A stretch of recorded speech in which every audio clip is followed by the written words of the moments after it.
The letter fell from my hands onto the kitchen tile, and I couldn't move for 3 full seconds. My eyes stayed locked on the words, "Amara, we need to talk about the house, the accounts, everything." But my brain refused to process what came next.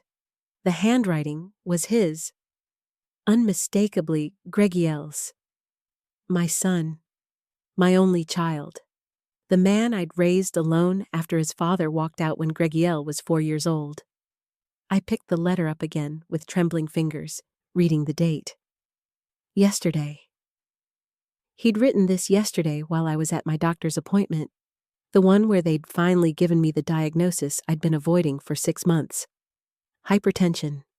Early-stage kidney issues. Nothing catastrophic yet, but a warning.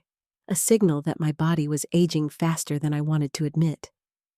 I was 58 years old, and suddenly aware that I wouldn't live forever, and that awareness made everything feel urgent and fragile. The letter continued. I need you to understand this is for the best. We've talked about this. The house is too much for you to maintain. The accounts are confusing. Let me help. Let me take care of things. But the way he wrote it, the specific phrases he used, they didn't sound like help. They sounded like a plan, a strategy, the kind of thing someone writes when they're trying to convince themselves of something terrible. I read the last line 3 times. This weekend. We need to make this official this weekend. Come to the basement. We'll talk through everything down there where it's quiet and we can focus. The basement. We never went to the basement. The basement was cold and unfinished and had been sealed off for years after a pipe burst when Gregiel was 12. He'd had a panic attack down there once, trapped briefly when the door swelled shut in the humidity. He'd never gone back. Neither had I. So why would he want me there now? My hands started shaking. Not the gentle tremor of age, but violent, uncontrolled shaking that made me grip the counter to stay upright. Something was wrong. Something was deeply, fundamentally wrong with my son, and I'd been too distracted by my own health crisis to notice it building. I'd raised Gregiel to be kind. I'd worked 3 jobs when he was young to keep us afloat after his father disappeared. I'd sacrificed everything, my education, my 20s, my chances at another relationship, to make sure he had stability. He'd grown up to be a successful accountant, well-respected, financially secure. He'd never wanted for anything.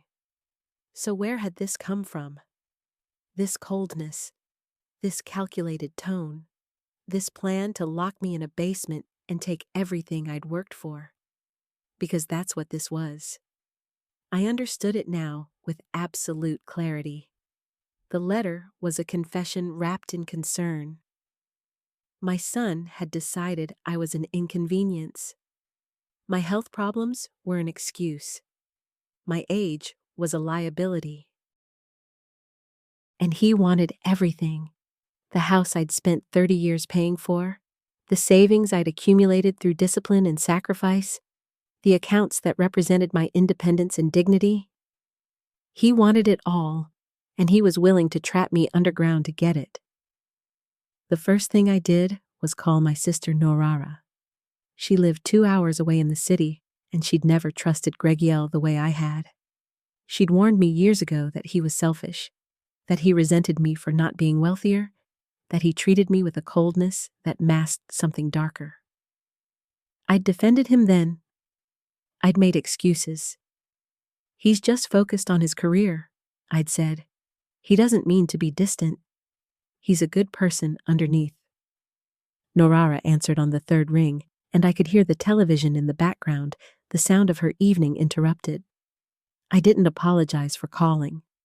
I just read her the letter, my voice steady even though my hands were still shaking. She was silent for a long moment after I finished. Then, where is he now? At work. He won't be home until 7.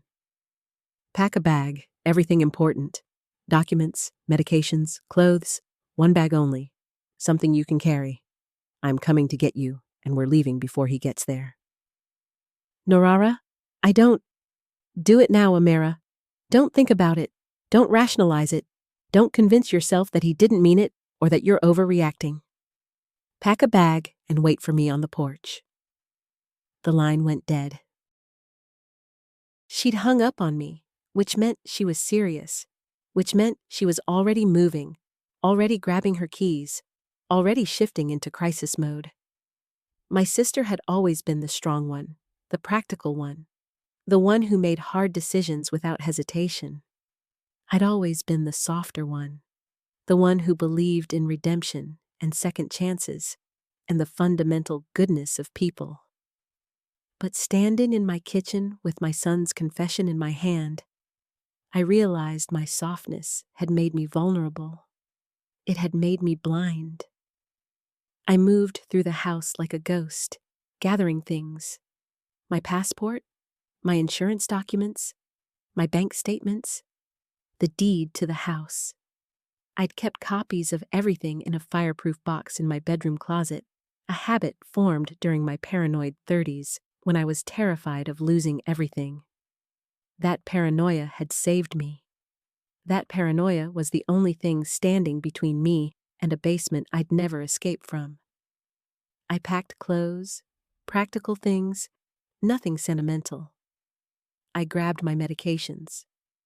I took the cash I kept in an envelope in the kitchen drawer, $2,000 I'd been saving for emergencies. This qualified.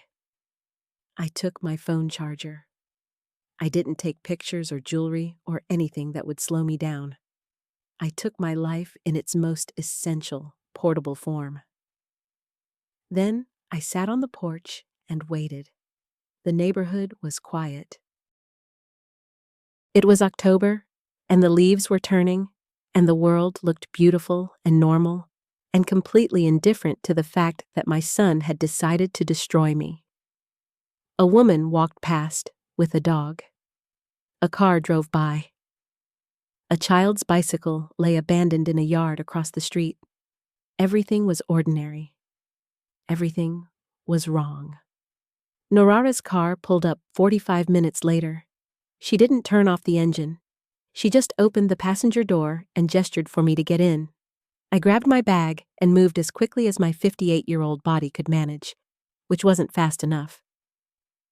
I was halfway to the car when I heard the garage door opening behind me. Gregiel was home early. I didn't turn around. I just moved faster, my heart slamming against my ribs, my legs suddenly feeling weak and unreliable. I could hear him calling my name, his voice confused at first, then urgent, then angry. I was in the car before he could reach me, and Norara was already pulling away from the curb. "He's coming after us," I said, not turning to look back. "Let him," Norara said. She was driving fast, taking turns at speeds that made the car tilt, her jaw clenched and her eyes fixed on the road. "He can't do anything to us now. You're safe." But I didn't feel safe. I felt like I was in free fall, like the ground had disappeared beneath me, and I was plummeting into a void. My son, the person I'd sacrificed everything for, the person I'd loved unconditionally, the person I'd believed was fundamentally good, had revealed himself to be something else entirely, and I had no idea how deep this went. I had no idea what he'd been planning. I had no idea how long he'd been thinking about this. Norara drove for an hour before she pulled into a small motel off the highway. She paid cash for 2 rooms, and she didn't give her real name. She was operating in full protective mode, treating this like a situation that required secrecy and caution. I followed her lead because I didn't know what else to do. In the motel room, sitting on a bed with floral-patterned bedding that smelled like industrial detergent, I finally let myself cry. It came out in gasps and heaves, my body convulsing with the force of it. Norara sat beside me and didn't try to comfort me or tell me it would be okay. She just sat there, a steady presence, letting me fall apart. When I could speak again, I asked her how she'd known. How had she known this was serious? How had she known to tell me to pack a bag immediately? "I didn't know specifically," she said. "But I've been watching him for years, Amara. The way he talks to you, the way he treats you like you're a problem to be solved instead of a person, the way he's always asking about your finances, your health, your plans. I've seen this pattern before. I had a friend whose son tried something similar. Not as extreme, but the same fundamental idea. That the parent was a burden and the inheritance was more important than the person. Why didn't you tell me?" "I did, multiple times. You didn't want to hear it. You loved him too much to believe he could be capable of something like this." I knew she was right. I'd spent years making excuses for Gregiel, minimizing his coldness, reframing his selfishness as ambition, his cruelty as honesty. I'd been so desperate to believe that I'd done a good job raising him, that he was a good person, that my sacrifices had meant something. I'd been willing to ignore evidence to the contrary. That night, I called a lawyer. I used the motel's phone so the call wouldn't be traceable through my phone records. I explained the situation to a woman named Isla Era Lewis, whose office was in the city near where Narara lived. She listened without interrupting, and when I finished, she told me to email her all the documents I had. She told me to document everything: the letter, the timeline, my health records. She told me to file a police report. "He hasn't done anything yet," I said. "He's documented his intent," Islera replied. "That's enough. And you need a paper trail in case he tries to claim you're mentally unstable, or that you're the unreliable one in this situation. Get ahead of this narrative." I filed the police report the next morning. The officer who took my statement was a woman named Camilla Boyd, and she treated me with the kind of seriousness that made me realize how bad this actually was. She took photographs of the letter. She asked detailed questions about Gregiel's access to my house, my accounts, my medications. She explained that what he was planning could constitute false imprisonment, coercion, financial exploitation, and elder abuse. Elder abuse. The term landed like a physical blow. I was 58 years old. I didn't think of myself as elderly, but to my son, apparently, I was already old, already disposable, already a problem to be managed. Islera helped me freeze my credit. She helped me change the passwords on my bank accounts. She sent a cease and desist letter to Gregiel, informing him that any contact with me would be considered harassment and would result in legal action.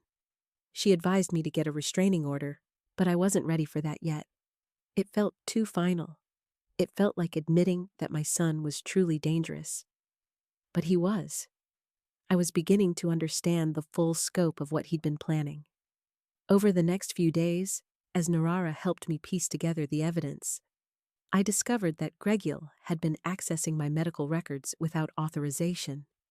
He'd been calling my doctor's office, pretending to be me, asking questions about my prognosis and my medications. He'd been researching elder care facilities and assisted living communities. He'd been looking at power of attorney forms and guardianship paperwork. He'd been building a case, a narrative in which I was a confused, aging woman who needed protection from herself. And he'd been positioning himself as my savior, the responsible adult who would step in and take control. The basement letter hadn't been his first attempt. There were emails, dozens of them, that I found when I accessed the shared cloud storage account I'd set up years ago to store family photos. Emails to himself apparently, or drafts he'd never sent. In them, he outlined his plan with the kind of clinical precision that made my skin crawl. Step 1. Establish that mother is unfit to manage her own affairs. Step 2. Convince her to sign power of attorney documents. Step 3. Secure her in a controlled environment until she complies. Step 4. Liquidate assets and transfer everything to my name. Step 5. Place her in a facility and maintain guardianship until her death. He'd written it all down. He'd documented his own conspiracy against me like it was a business plan. And he'd saved it in a place where he thought I'd never look. The police investigation moved quickly after that. Detective Camilla Boyd contacted me 3 days after I filed the report to tell me that they'd executed a search warrant on Gregill's apartment and his office. They'd found more documentation. They'd found a journal in which he'd written about his resentment toward me, his feeling that I'd wasted his inheritance on my own medical care and maintenance of the house. They'd found research on drugs that could be used to incapacitate someone without causing obvious harm. They'd found blueprints of the basement with annotations about reinforcing the door and installing a lock. My son had been planning this for years, not just thinking about it in a moment of anger or desperation, but actually methodically planning it. And I had been completely unaware. Gregiel was arrested on a Friday afternoon. I didn't see it happen. I was in Norara's guest bedroom, staring at the ceiling, trying to process the fact that my son was now a criminal, that my son was dangerous, that my son had never actually loved me. He'd just been waiting for the right moment to take everything I had. The trial took 8 months. 8 months of legal proceedings and testimony and evidence being presented in a courtroom where I had to sit across from Gregil and watch him pretend to be the victim. He claimed I was mentally unstable. He claimed the letter was a misunderstanding. He claimed he was just trying to help me and I'd misinterpreted his intentions. He claimed I'd always been paranoid and controlling, and he was simply trying to establish independence from my toxic influence. The jury didn't believe him. The evidence was too clear, the documentation too damning, the pattern too obvious. Gregil was convicted of attempted false imprisonment, attempted financial exploitation of an elder, and conspiracy. He received a sentence of 7 years in prison. 7 years. It seemed both too long and not nearly long enough. I didn't attend the sentencing. I couldn't bear to see him one more time, couldn't bear to hear whatever manipulative statement he'd prepared. Instead, I was in Islaera's office, signing documents that would ensure my independence. I was setting up trusts that would prevent anyone from accessing my assets without my explicit consent. I was rewriting my will to leave everything to Norara, to charities, to anyone but Gregiel. I was systematically removing him from every part of my life that mattered. But I couldn't remove him from my memory. I couldn't stop replaying moments from his childhood, trying to identify the exact moment when he'd transformed from my beloved son into this calculating predator. Had it been when his father left? When I'd had to work long hours and leave him with babysitters? When I'd prioritized my own survival over his emotional needs? Had I created this monster? Norara told me it wasn't my fault. She told me that Gregil had made his own choices, that his resentment and greed and cruelty were his responsibility, not mine. She told me that I'd done everything right, and that sometimes good parents raise bad children anyway. But I didn't believe her. I couldn't believe her. Because if it wasn't my fault, then what did that say about my ability to judge people? What did that say about my intuition and my instincts? What did that say about me? I spent the next year in therapy trying to untangle the guilt from the trauma. My therapist was a woman named Delalina Long, and she was patient and wise and helped me understand that I was grieving.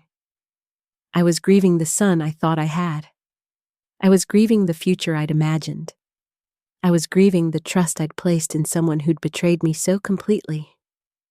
Grief is love with nowhere to go, Delalina told me once. You loved your son. That love doesn't disappear just because he's revealed himself to be someone you didn't know. So you grieve. You let yourself feel the loss, and eventually, you find a way to integrate this new information into your understanding of who he is and who you are. It took longer than a year. It took 2 years, then 3. But gradually, I stopped seeing Gregiel as the son I'd raised and started seeing him as a stranger who'd worn my son's face. I stopped looking for the moment when things had gone wrong and accepted that sometimes people are just fundamentally selfish and cruel. I stopped blaming myself for not seeing it sooner and started giving myself credit for seeing it at all. I moved to a new house, a smaller one that I could afford outright. I didn't need the big house anymore. I didn't need to maintain the physical space of my old life. Norara helped me pack, and together we went through everything I'd accumulated, deciding what to keep and what to let go. It was cleansing in a way I hadn't expected. It was like shedding a skin I'd outgrown. I made new friends. I joined a book club. I started volunteering at a community center, helping older women navigate the legal system, teaching them about financial independence and how to protect themselves from exploitation. I'd learned the hard way what predators looked like, and I wanted to help other people avoid the same trap. Gregiel sent me a letter from prison 2 years into his sentence. I didn't open it. I gave it to Islaera, who advised me not to read it. "It's manipulation," she said. "He's trying to re-establish contact, trying to get back into your head. Don't let him." I followed her advice. I didn't read the letter. I didn't respond. I let him exist in the past, a chapter of my life that had ended definitively. But I couldn't escape him completely.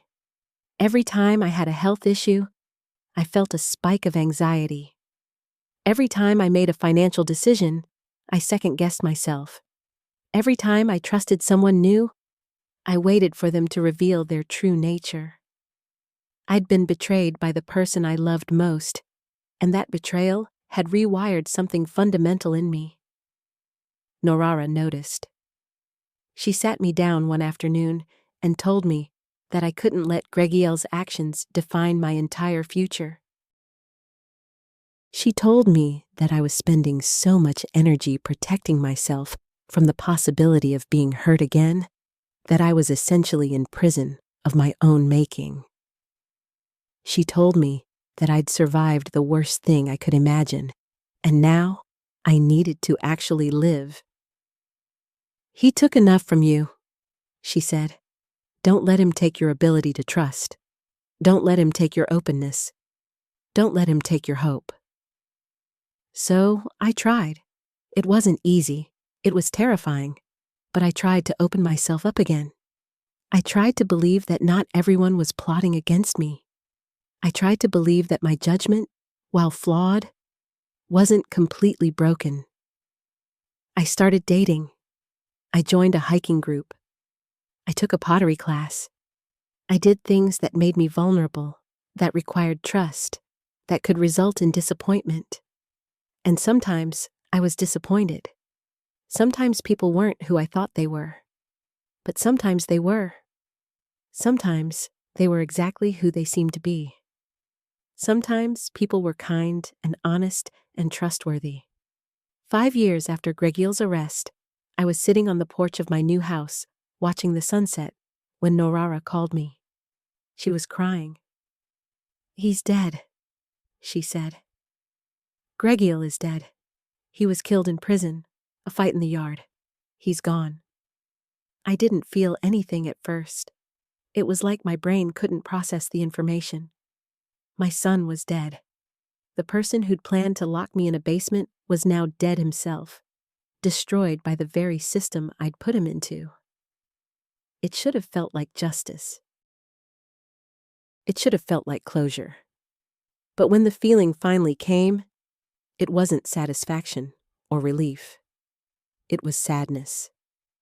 Deep, complicated sadness for the boy I'd loved and the man he'd become. Sadness for the person I'd thought he was and the person he actually was. Sadness for all the years we'd lost to his cruelty and my blindness. I cried that night. not for the man Gregiel had become, but for the boy he'd been. I cried for the life we could have had if things had been different. I cried for the innocence I'd lost, both his and mine. And then I let him go. I scattered his ashes, not because I wanted to honor him, but because I needed to release him.